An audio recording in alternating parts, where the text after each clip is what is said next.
Hey, thanks for joining me. Nomad. Does anybody remember this series? I am really curious how many of you out there that are like old school long term readers remember this character, this series, and picked it up at all. My recollection of this, I've said this in a lot of my videos, but just as a recap, my older brother and I, we were the ones who were reading comic books when we were younger. We were 9 or 10, I think, when we first started, and it was mostly at first my brother collecting the books, and I would just read his, and we would just kind of share them as they were ours until eventually he got a little bit older and got really proprietary of them and acted like they were his, and so I started buying my own. But at some point, he started collecting this Nomad miniseries, which is not this, but it was more based on the picture of that guy right there. And I remember reading it because it was just, at the time, comics weren't like, I've got to read an Avengers comic or an X-Men comic. They were just comic books. And they were about characters and stories and action adventures, and they were all interesting. It was just kind of a weird, naive time in a way that I actually kind of miss, where you just go to the store and there's a spinner rack and it's just loaded with all kinds of comics. You just grab whatever the hell, looked interesting.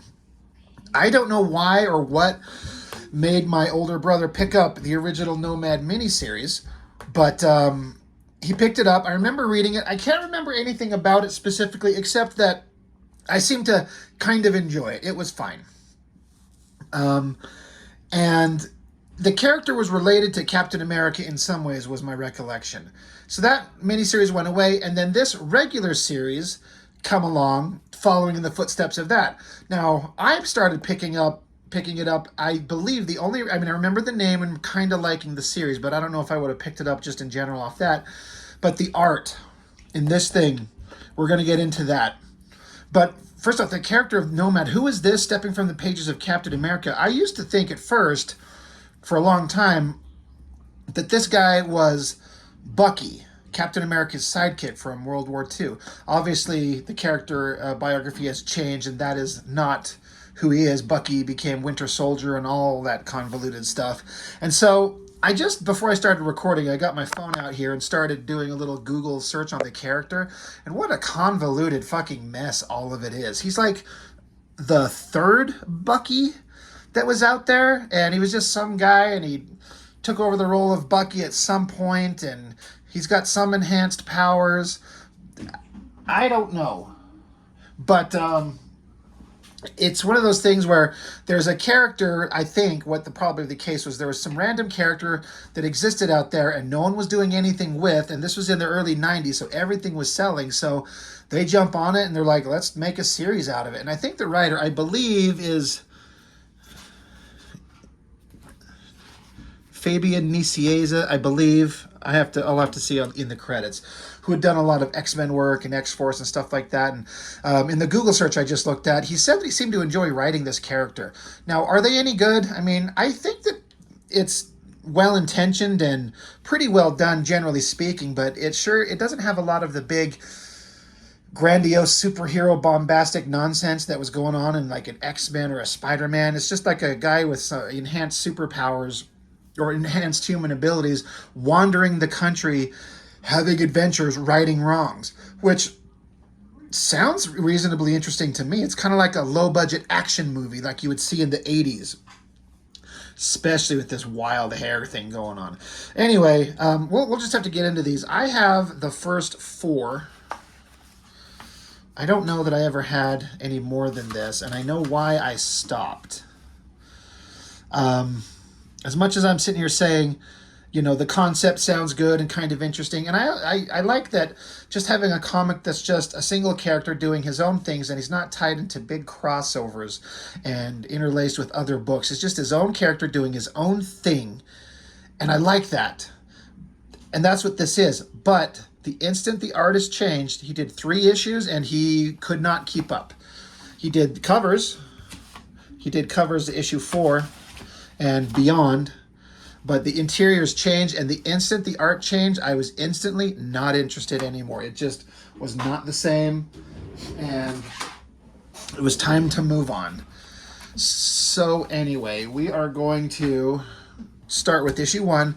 Now, again, artistically, this is when I was starting to get into drawing. Let's see, this is 92. So, yeah, Marvel Comics is just booming with X-Men's and X-Forces and Spider-Man's, and Image Comics was getting going. So everything was selling. So they were trying anything and everything. And I was starting to draw. I'd suddenly decided and discovered that I like to draw and wanted to make comics. So I was paying attention to art. And this guy's work, I'd never seen him, never heard of him, had no idea where he come from. Samuel Clarke Hawbaker is the name. Yeah, here we go. There's our credits. I can't help it when I see that writer's name. If you watch cartoonist Kayfabe, how Ed Piskor calls him Kayfabian Nicieza, that's all I hear of, or that's all I think of when I see his name anymore. But pencil, Samuel Clarke Hawbaker, and then Mark McKenna on inks. Chris Eliopoulos on letters. He does all kinds of stuff that's highly regarded. Joe Rosas on color. That's quite the team. But artistically, so cover, like, I like this face. I like the glasses, the hair. But here's the thing that I thought was really interesting, and for years I wanted to pull this thing out of here. Let's start with, well, there's a couple things. This cover, this inside cover, it unfolds into a map of things I think that he's going to interact with on his journey. So it's like you got the Punisher skull here in Vegas, you got Captain America in Alaska, you got some wolf thing in British Columbia, you got him, I guess, and he's got this kid. This is part of the miniseries. He ended up kind of like the surrogate father of this baby, so he travels the country with this baby. I believe that was introduced in that miniseries. He's up there in Minnesota. Hot Girl's this Viper, maybe, in Illinois. And, oh my God, Taskmaster, New York. So there's some thought that went into this cover. That's really cool. I really like that. Where NOMAD, where NOMAD has gone before. All right, that's clever. I didn't even ever pay attention to that. Where no man has gone before. So that's interesting, but that's not what I think is the cool part. Let's flip to the inside of the cover. It's gonna be hard to get all on screen here. There's this beautiful, like, wanted poster, alias Jack Monroe. State and federal authorities, blah, blah, blah, blah, blah, blah. But here's this pencil drawing. I'm going to... Jesus, sorry, it's hard to hold this multiple fold-out cover. The artist in me, the guy that loves to draw, is looking at this pencil drawing. This soft lead. It's like he takes his pencil and he's laying the lead down on the side to get this flat, like... soft pencil. God damn, my brain's just not working. I'm just so enamored by this drawing. But this soft flowing pencil sketch, you get these big chunky black shapes. I'm sure the right inker could make this look badass, but I don't think there's ever anything as cool as this pencil drawing. There's no way I think this could look any better. No amount of inking would make this any better, I don't think. The way his like long trench coat kind of fades out there. And then this is another thing I started noticing a long time ago, were like the details on the boots. Like I just reviewed those bullshit Captain Americas by Liefeld. If you watch my video, as of recording this, that went up today, so this will probably be the one tomorrow. So if you're watching this, it's today for you. Look at the one I did yesterday where I did a close-up of the boots that Liefeld drew on Nick Fury and then Captain America. But look at this right here. There's no comparison. I love the lighting, the folds. He's got his double-barreled shotgun. Seeing something like this in the comic, this beautiful piece of artwork, and then this moon, I love like this circle, and then he kind of cut into these lines, so like clouds cutting across it. I've integrated that work into my artwork ever since I saw this. I just love that. I saw this and I'm like, I don't care what the fuck else is in the book. I'm picking this up, especially if this guy is drawing it. So now you see this beautiful line work that they do here. I'm sorry I'm lingering on this for so long. God, if I could own this piece of original artwork, I would just die. But you see how beautiful these pencils are. They ink this type of artwork in the book, so it both looks really good and really well rendered, but it just loses the kind of finesse and touch that that pencil line work has. So absolutely beautiful piece of artwork. And I keep like, if I could find another copy of this book, and I'm sure I could, I've never like actively searched for it, I would take off this cover and like put this in like a frame and hang it up. Excuse me. I don't know how many times I saw this goddamn Terminator 2 thing. But anyway, just getting onto the artwork. It's pretty nice newsprint paper. The colors are pretty vibrant and clear, even though it's on newsprint. But there's a thing about this newsprint stuff that has a look that just I kind of like better. But we're off into... I'm trying to see if it says where they're at. It doesn't matter. We got the kid. The kid's crying, so he's buying Huggies for him. And then while he's in there, some guys bust in to rob the place. So, of course, our hero's going to have to save the day. I also forget, he's got maybe it's the writer, but he injects it into the character. He loves Mountain Dew, and he's always drinking it. It's just kind of a funny, weird thing. God, look at that boot. You know what? I'm sorry. Why waste a perfect opportunity to just have a chuckle at something? I've got that Captain America issue. I need to side by side.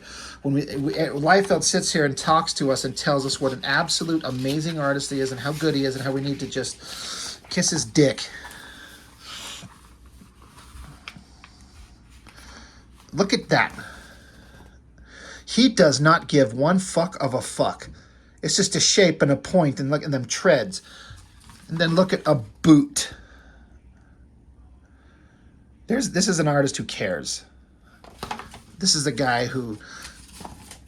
I'll just shut the fuck up. I'm going to... Before I say something unkind. Anyway... As I've kind of learned more about artists, I think he's got a lot of this artist, Samuel Clarke Hawbaker, a lot of Alan, not oh my gosh, I was gonna say Alan Davis. Oh my God, that Batman artist is popular for Ra's al Ghul. Oh, I'm sorry, I'm such a horrible. When I'm kind of on the spot, names escape me. You all know who I'm talking about. He died just a couple years ago. Jesus Christ. Anyway, I feel like such a loser. I can't think of it, but I see that artist's work in these faces. A very realistic kind of rendering on the faces, the folds and the shadows on it and everything. But yeah, the way that he draws shadows and folds in all these clothes, and then this just... It's very rooted in an era. I used to have sunglasses like that as a kid. And no, they did not look good on me. They look good on him in a drawing, but they did not look good on me. But that's pretty awesome. It's just basically a repeat of that. I wonder if he drew that face in the page. It's like, I need to put that on the cover, and then just threw it on there. Anyway. So he gets in there, starts whooping on some bad guys. I like this shot where he, like... puts a flat palm to his chin, knocks him on the ground. Other guys shooting at him. He's also got these really awesome weapons. On the cover, you see he's got these like two like gold little discs. They're actually weapons. It's like alternate version of like Captain America's got his shield. So this guy's got these two discs. They're like, they say they're steel alloy, spent uranium core. He basically can throw them around as like projectile weapons, chucking them at people, bouncing off people's head and retrieves them. It's kind of wouldn't work in real life, but it's kind of cool. Anyway, so he's out wandering the countryside with a baby strapped to his back, buying Mountain Dew and diapers. It's the idea of having a baby strapped to your back and just wandering around that just doesn't work, because I've got kids and I know how that works, and that would not work. A baby needs a place to stay and sleep and be in a home, and this just packing them around wandering the country doesn't work. But it makes for kind of an interesting kind of story. And then great background, cityscapes. Cut to, this is a bad guy training his martial arts against a bunch of other guys. Great drawing right there. great posed, folds in the clothes, and the action, like blocking the stick with his knee, with his arm, and then just cool martial arts, kicking, punching, fighting action. I think it's really well drawn. These t-shirt things always just make me go, God, they look so cool as a kid. And I got to tell you, the one I always wanted, that Silver Surfer looks so, God damn this thing. That Silver Surfer, I always thought that like black and white, gray tone, probably like, I wonder if it's like screen tones on him. That looks so amazing. I wish I always had one like that. All these others are kind of cool. I kind of like that Spider-Man, but it's a little busy with all the black and white artwork all over it. This Punisher one right there is pretty awesome. But anyway, I always wanted that one, but I never ever saw one.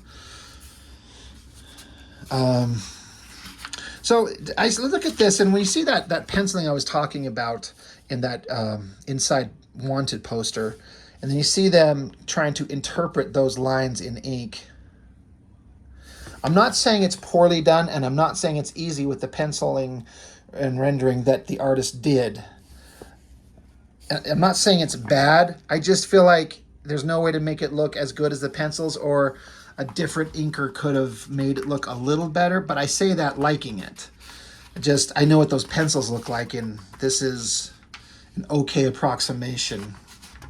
Anyway, bad guy's making threats. We're setting up a story to get our hero involved. Of course, he's got to run into like super sexy babes.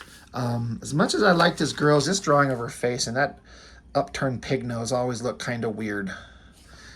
I get what he's going for, but I don't think it works. I don't know. If we just block it out, the face kind of looks okay. But then that little oinky pig nose. This is funny. I thought the writing was funny. So I guess he's putting an ad in a want ad. He's putting an advertisement in. She says, let me read it back to you. Handyman available. No questions asked. Fees negotiable. Contact Jack, room 313 in this hotel. She says, handyman, huh? How handy. And his inner thoughts are, I can never think of anything witty to say when I need to. That's funny. Like, hot girls kind of giving him the opportunity to have some, like, sexy little response, some little flirting. He's like, I got nothing. So he gets a response to his ad while he's feeding this baby. And so he takes the job. He goes off to go do a thing. This is more of like the backstory, the characters. Obviously, Nomad's starting some shit, so they got to have some extended story going on. We're not going to get into it. Here's where they talk about at age 15, he underwent an experiment, a derivative of the super soldier serum.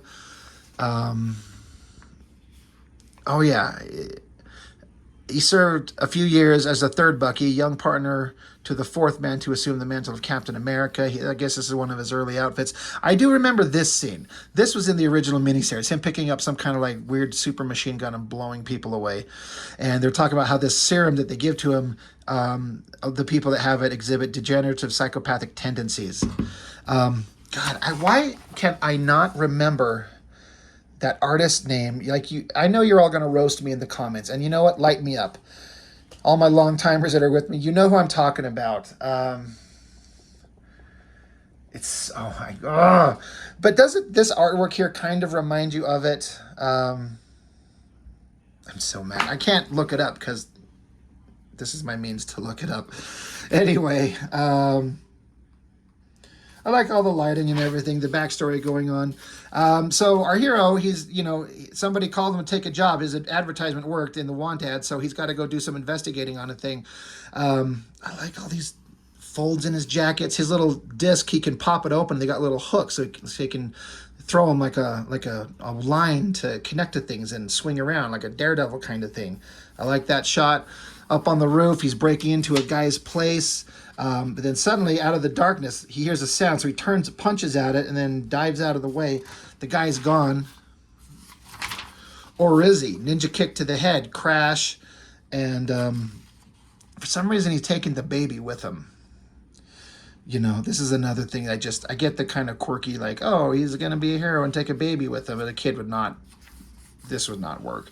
And this bad guy, this is the guy who was like doing the ninja training back here earlier. This guy here, Nomad's invading his house. So this big, awesome, sweeping jacket. He's like, why would you attack me with a child attached to you? Anyway, they talk, kick, punch. And I always remembered this line right here. The bad guy says, you are stronger. I am more skilled. We could dance all night. Why not settle this in a civilized fashion? So I like that the bad guy, after a couple of, attacks, he's like, you're pretty damn strong, but I got more technical skill. This could go either way.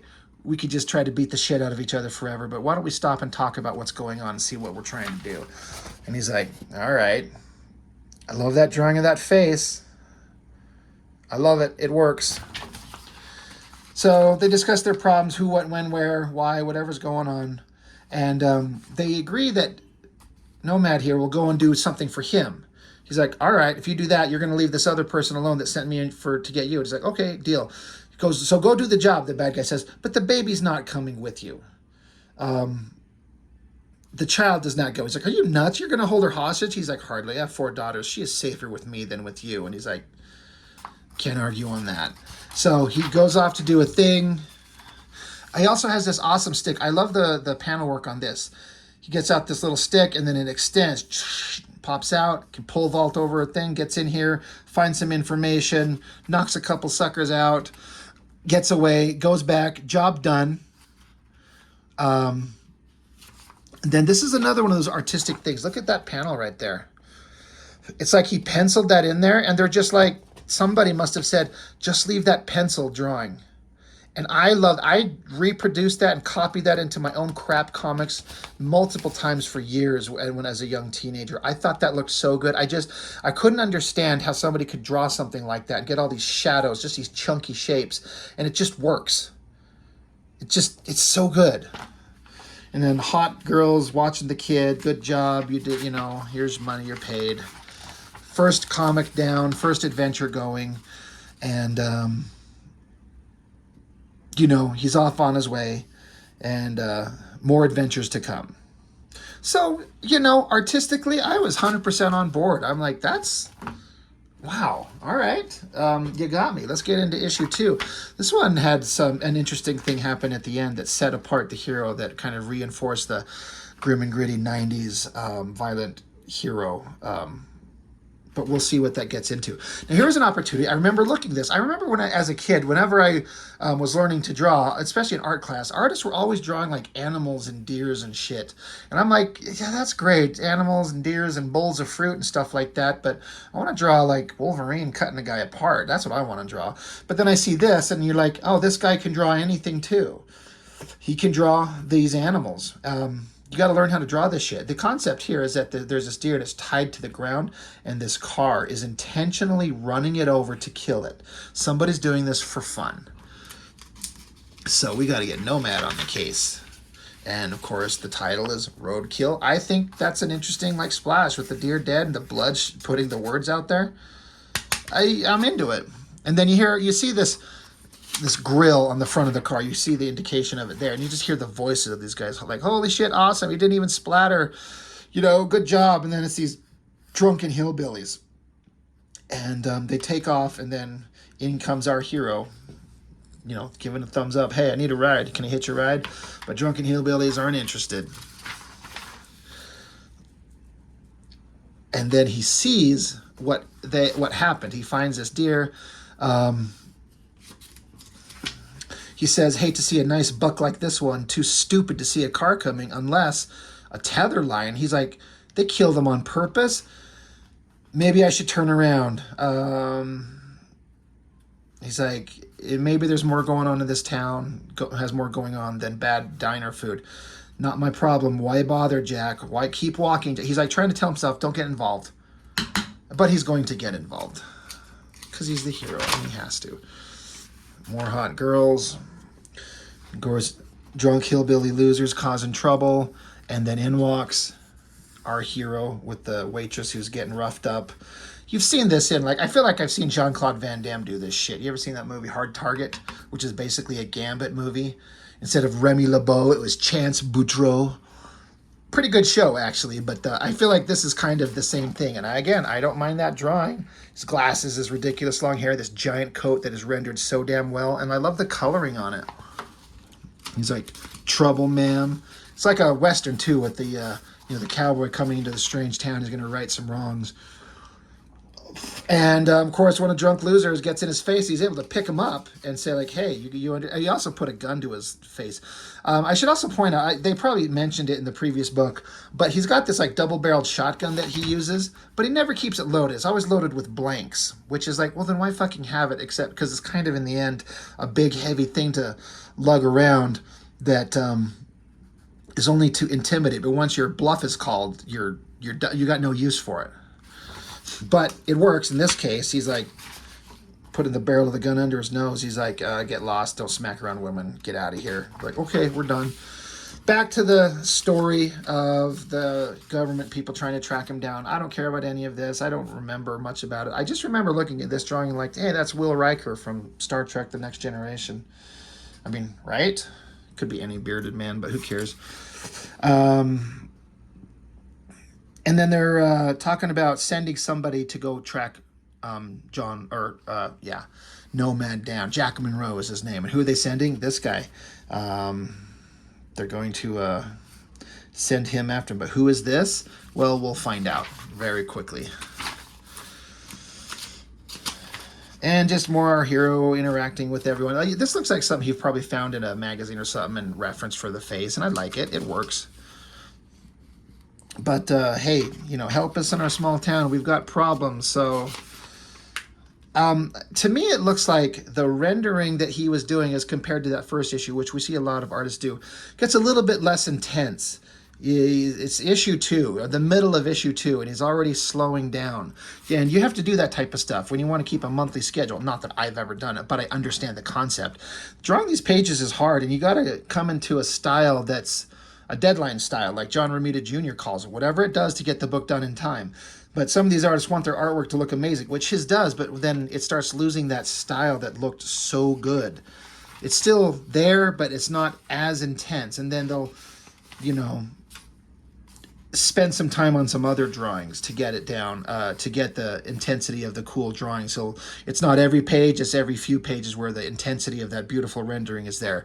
And the rest of them start getting a little bit lighter on detail. This is interesting. He has to interrogate this guy, bust him over the head, and got him in this chair with the lights above him, so there's a silhouette and the gun coming into his mouth. Pretty awesome. Our hero's got to get some answers. So he's scouting the town, making his way through a bunch of people. This is another one. I always like this. He stops at a drink, like a vending machine. Got to get one of his Mountain Dews, chugs it, and I always like this shot of his hand crushing it, the can. Pretty well done. And then another drawing of an animal. Like, that's a pretty damn good drawing of a dog. Imagine a Liefeld dog drawing. Can you even imagine? Like, it's like 4 panels on this page, and the artist decides to put the focus on a big dog shot, which he could. Can you imagine one of those extreme artists doing that shit? It would look so funny. But anyway, he uses his stun disc to knock the dogs out. They go down hard, but then he gets shot. Boom, boom, boom. He's knocked on the ground. He didn't even know somebody else was watching, but he's got body armor on. So he kind of sees that someone's there, so he busts out his little golden discs and chucks them at him, and it snaps the guy's arm. So that's awesome. So we've got these awesome little things you can just chuck him, disarm the guy, broke his bones. And he goes into some kind of like animal zoo, science labs, pet stores, livestock farms. Why do they have to take freedom away from other living creatures? He's got to fight some bad guys. Obviously a very like animal rights story, and it's fine. But he basically found the guys who were doing like running over the animals for fun. Let's see. He says everything you need to wrap up things is here: supply records, correspondence, bills, and more. Basically, she could like bring this to light and make people stop doing what they were doing. She's like, well, where are they? He's like, being taken care of. She's like, wait, that's not what Pa is about. She's like an animal rights advocate. That's not what I'm about. He's like, and you think I am? He's like, do you think I'm what you are about? I'm not. And she's like, well, what does that mean? And then it cuts to a freaking Nomad. It's got to be him driving, right? He took these guys, these drunken hillbillies that were killing animals. They're naked, tied up, strapped in the middle of the street, screaming, and he takes that same car and plows over them and fucking kills them. I'll ditch the truck first chance I get. I feel dirty just driving it.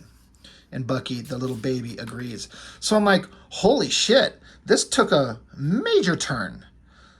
Because he just didn't, like, help the good people of a small town and rough up some bad guys and make them see the errors of their ways. And they were just killing animals, which is not awesome, but it's not like they're murdering humans. But he took them out, strapped them to the road, and plowed them over and murdered the shit out of them. And I don't know if they were trying to imply that, because they said that having this derivative super soldier serum makes them have psychotic tendencies. This makes him a very bad man. And I didn't think of that when I was a young guy reading this book. I'm like, oh, he still got the bad guys. Huh, awesome. And speaking of psychotic guys, they're going to send after Nomad here. Is this Captain America? Color scheme's not right. This is a U.S. agent, John Walker. Look at this giant muscular figure, thick, huge guy. So suddenly the story's taking this crazy turn. He's like just helping some good people in a small town, and he murders the shit out of people. This cover I like. Look at him just diving out of a window fighting this U.S. agent. Ex-Bucky versus ex-Captain America. All right. Sorry, we're already 30 minutes in here. I didn't think this video would take too long, but I'm spending way too much time talking a bunch of nonsense. So, Nomad's out here. He's got the little baby with him. He hears this thing come along. He dives out of the way. The shield bounces, and here he is. Captain America? No, not Cap. Postures, the voice is all wrong. He's like, for crimes against the United States, and it continues on the next page. Like, you're under arrest. So that's a pretty awesome shot. I like how his head is shadowed in because he wanted to make it like, oh, maybe it's Captain America. Oh, maybe it's not. But what's the one thing you probably noticed immediately that this artist does? That is the biggest Captain America shield ever drawn. No one's ever drawn it that huge. And it makes it completely unbelievable and unwieldy. But in a comic book, it actually works. Like, I love that he made it so fucking huge. It is just massive. And I like it. Can you imagine, like, if in the Marvel movies that which Chris was he? Oh my God, I can't remember any fucking thing on the spot. I'm so stupid. But Chris Evans, Jesus Christ, having a shield that big, it just wouldn't work. It's like, yeah, you're under arrest. Look at that giant shield again. He dives on him, kicks him over, takes a swing at him, boom, slams his hands against the shield. That's not going to do any good. So there's this like collage fight scene. Punch, kick, slice with the shield, dive out of the way. And, this U.S. agent's like, don't make me break your neck, punk. And Nomad's here is discovering, like, this is not going to go good for me. So he pulls out that shotgun that he's got. And he says, the gun's not loaded, but at this range, popping a blank will scramble his equilibrium big time. Can you say rice pudding? That's what his head must feel right now. So I like the idea of him, like, blasting this shotgun off right close to his head, and that explosive shot just shakes him up. It's a smart way to use those blanks in a way to pause this guy for a minute so he can make his escape. And then he does, like, this back roundhouse kick to the chin. I always thought that drawing of that kick was pretty good. It's weird to kind of crop it out with this like target panel there where you kind of lose a lot of the image, but it works. It shows he's tactical. He's like, I can't fight you. I just have to stop you for a minute so I can get the fuck away. So shotgun kick to the head, drops him. And he's getting away. The government people are trying to catch up. Are you all right? He's like, yeah, that fucking sucks. Anyway, we got to continue on. There's more of that like inking trying to translate into pencil rendering. Or, yeah, translating the pencil rendering into inking lines, it just doesn't work in ink the same way. Hot girls, of course, everywhere he goes, there's got to be hot girls. But look at these drawings. Like, what is the name of that fucking artist? Like, I see that face. I see this other face over here. And it just looks like him. And I can't think of who he is. So mad. I'm going to put it in the description. I'm just going to put his name. And then as you watch the video, you'll be like, oh, yeah, that's right. But There's the artist putting a lot of effort into these faces. He's having fun with these drawings here. But he's dealing with the local people, and he's, what is he, in like a whorehouse or something like that? I don't care. The drawings are still good, but they're getting a little bit looser, a little bit rougher. I wonder if the inker is under a time crunch because the pages are coming in later, so he doesn't have the time to put in the finesse that he normally would. So they're not quite as fine-tuned as they were in earlier books and earlier pages, but it still all looks pretty good. But yeah, the story just continues on. A lot of talking, a lot of things going. This is where it's like, all these things are going on. It's just all these people I don't know or don't care about. But you got U.S. Agent on the job. They're tracking him down. There he is, just roided up in that giant fucking shield. It's awesome. And, oh yeah, I remember this next page coming up. I think they're trapping Nomad Jack Monroe into a room, but he knew he was coming. It was a setup, and he's got the drop on them. And there is a great shot. Like, he put his time and effort into that. The coat, again, I stared at this drawing for so long. The folds in the pants, just these big chunky black shapes, but you have to know where to put them to make them work. You can't fake that. If you do, it's so obvious. That gun's pointed right at him. And then this is obviously like, this is a guy who studied firearms. That is not some random ass standard gun. Like, there's a thought put behind the design on that. I love it. I think that drawing looks fantastic. So he's talking about what they did to him, and, you know, I believed in this country. I bought into all that hype. They gave me drugs and things didn't work out. And then he puts the gun to this guy's chin. He's like, you know, they're kind of threatening each other, but I think U.S. Agent knows, like, you're not using loaded weapons, so I'm not worried about this shotgun anymore. Though you could put a blank shot in a shotgun and put it to somebody's head and still fucking kill them. But this is U.S. Agent, so I like how he kicks him in the face and it doesn't affect him. He just grabs his foot, chucks him to the window. U.S. Agent dives at him right at the window, and we're going to go right to the cover here where they dive out of a window. You know, twist to the ground, lands, runs into this agent guy. The shield comes zipping around. He's got to dive out of the way. And he busts into the agent guy, and he grabs his silenced 45, it looks like here. And he's like, his gun, unlike mine, is loaded. So he grabs this girl and puts the gun to her head. And like, I'm walking. I'm out of here. I like that drawing. I mean, he's got this big, wild, like, poofy, you know, late 80s, early 90s giant hair. But I still love it. The face looks good. He's like, I'm going to leave. I'm going to get out of here. And they're like, oh, are you? And then this other guy shows up and like, hey, we can solve our problems. You can do this thing for us. Blah, blah, blah, blah, blah. What do you say? He's like, where do I go? I like this shot. It's not quite as fine-tuned. The inking's a little rougher. Maybe the penciling wasn't quite as good or was late to the game, so it's not quite as good. But the shadows, the rendering in it, and then this gun, he holds it up. He's like, all right, situation is de-escalated. So pretty fun. I'm having a good time with it. So then I pick up issue 4. Ah, great cover. There's our artist. And instantly, it becomes his penciler, Pat Olaf. I feel like I've heard the name. I don't know who that is exactly. But it's just suddenly not a fraction as interesting. Like, this is very boring. It's very bland, very straight on, completely competent, but like, he's just not the same anymore. And instantly I'm like, I don't care anymore. I want the art to be that incredible stuff that we were just looking at. It is not this guy. What is this face? So this is where it all fell apart. I actually thought that this artist had drawn way more of this book. Man, a t-shirt with that death's head on there would have been badass.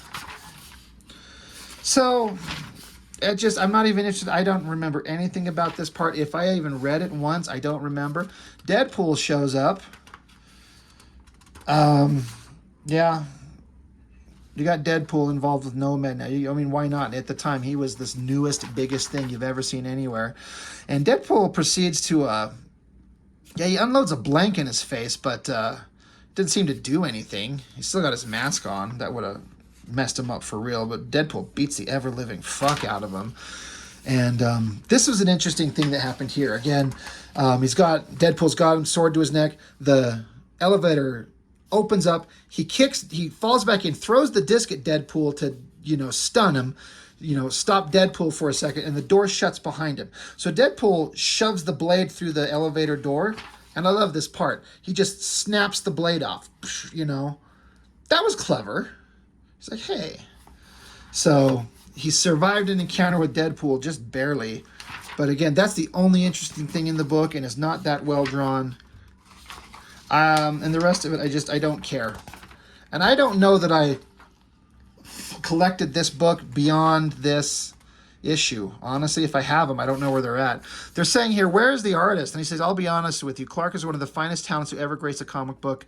Whenever one of his pages arrives in my hands, I sit down and take long moments to just absorb all the intricate and beautiful detail he devotes to every panel. Unfortunately, Clarke would rather not compromise the quality of his artwork for speed. So we both agree that he's not ready for the monthly grind. Does that mean you've seen the last of his work here? Definitely not. For the moment, Clarke will continue to pencil covers for Nomad. Oh my God, I don't give a fuck about covers. He will also be penciling issue 7, an Infinity War tie-in, guest starring another trenchcoat troublemaker. I must have that because he ran into, and if you remember the Infinity War, there was a bunch of like evil duplicates of superheroes, and he runs into, I believe, an evil duplicate of Gambit, and those guys fight, and he drew that. So if I would have seen it, I would have bought it. I think I have it. I just don't know where it's at. After that, we'll continue giving Clarke all of the work he can handle. Who knows? If there's enough demand, maybe we can squeeze in a Nomad annual out of him. So basically, like, he's done drawing it. So I'm sure I would have been like, well, I'm done reading it. It's just all about, like, I just watched this interview with Todd McFarlane today, just this morning before I went to work. And he was doing one of those, like, so-and-so answers internet questions. And he was going over all kinds of different stuff. And somebody sent a question into him that says, what is the most important thing in a comic book, the writer or the artist? And he put it, and I agree with this 100%. I mean, comics are a visual medium. I'm trying to remember how he said it. I'm going to paraphrase it, but he basically said, I can take a book that's drawn by Michelangelo, the famous Renaissance painter, and written by my dog and sell the hell out of it because it looks so beautiful. But I can't take a book that's got, my grandma drew it and it's written by Shakespeare. Something to that effect. Basically, a beautiful drawn book you can still sell, even if the story is terrible. Beautiful artwork will sell it. But if you've got a great story, but just the worst shit-ass artist on the history of the planet, no one's picking it up. Because why would you? So both are important, but I'm 100% on the side of it's got to be visually beautiful, and this is what we had this artist for.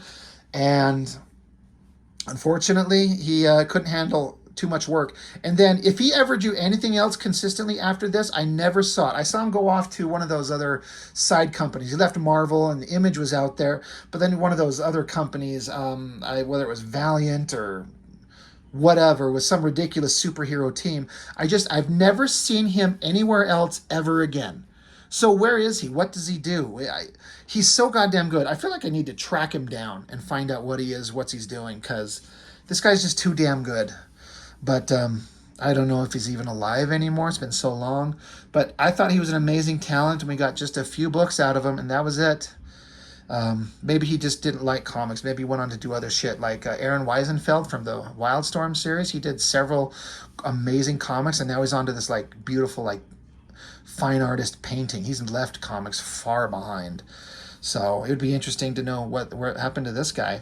But that's all I've got for now. Nomad, kind of a little blip in the radar that I think Marvel would prefer you forget because who cares? But for a minute, there was kind of an interesting thing going on. And this cover thing, like I went on about, just amazing. It hooked me instantly. A good cover, good artist. You got me. So anyway, that's all I got for now. Thank you as always for joining me. I will see you on the next one.